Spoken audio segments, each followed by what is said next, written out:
जे हिंद जे भारत जे संविधान बर्तमान करमा आम सिटी मैथ मॉक टेस्ट 3 रो 12 नंबर क्वेश्चन करमा मात्र 5 सेकेंड। ओके क्वेश्चन काना कहिछे तीनटा स्टूडेंट रो काना होचे एवरेज दिछे हमके 30 केजी केते तीनटा स्टूडेंट रो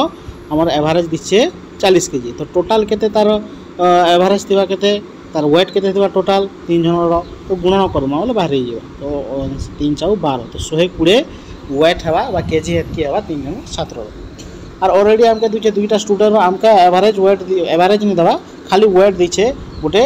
35 और गोटे 45 तो से 3 नंबर वालाटा केते केजी हेबा बोली कहल